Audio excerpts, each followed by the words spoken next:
Winston Churchill served as the British Prime Minister for the majority of World War II.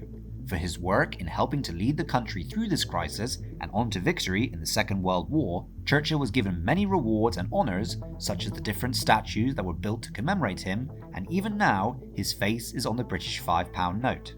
Not to mention the countless places and things named after Churchill. But there was one honour that Churchill himself rejected, twice, and that was being made a duke. A duke is the highest title of nobility in the British aristocracy. The title of duke is one that is passed down the familial lines from father to son. New dukes, like all British noble titles, can only be created by the reigning king or queen. Before the modern age, retiring prime ministers were normally given the title of Earl, which is 2 levels down from duke. The last prime minister to be made an Earl was Harold Macmillan, who was prime minister from 1953 until 1967. So the offer to make Churchill a duke instead of an earl was even more significant and a sign of the extraordinary service Churchill had given his country, especially because since the end of the 19th century, the title of duke had only been given to members of the royal family. In 1945, after Churchill lost re-election as prime minister to Labour leader Clement Attlee, King George VI offered to make Churchill a duke, more specifically Duke of Dover.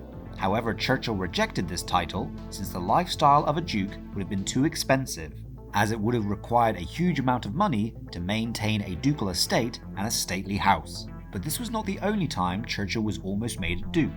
Churchill would go on to become prime minister for a second time in 1950, after this time defeating Clement Attlee in a new election. After Churchill retired from the office of prime minister in 1955, he was again offered the title of duke, this time becoming Duke of London. This was an even greater honour, since London is of course the capital of the United Kingdom, but there had never been a Duke of London before. Churchill again rejected the offer, for the same reasons as before. However, there were other considerations too. Becoming a duke would have meant that Churchill would have become a member of the House of Lords, and it is against the rules of Parliament for someone to sit in the House of Lords and be a member of the House of Commons at the same time. So Churchill would have lost his seat, his vote, and most importantly, his voice in the House of Commons. While Churchill himself was notable and influential enough that this might not have been the end of his political career, there was another problem. The title of Duke is hereditary, and if Churchill was made a Duke, this would have meant that his son, Randolph Churchill, would have become the next Duke of London after Winston Churchill's death, making it impossible for Randolph Churchill to have a seat in the House of Commons and putting an end to Randolph Churchill's political career.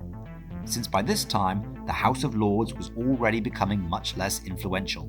Although by this time, Randolph Churchill's political career was already less than successful, as he had lost his seat in Parliament in 1945.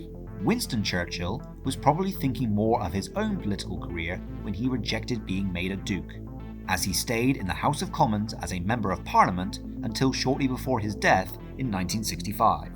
While Churchill rarely appeared in Parliament after 1959, he did eventually become Father of the House, that is, the living Member of Parliament with the longest continuous time of service.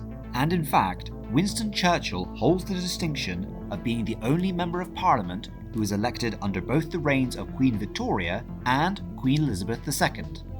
Even though Churchill was never made a duke, he was given a different honour shortly before his death.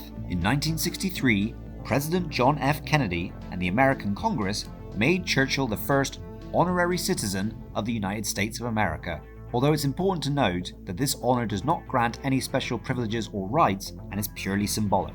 And so, while Churchill for his own reasons was never made Duke of London, his achievements and his impact on history and culture will certainly be remembered longer than any title. I hope you enjoyed this video and thanks for watching. If you'd like to see more from Newsreel History and help more content get made, please consider subscribing and I'll see you next time.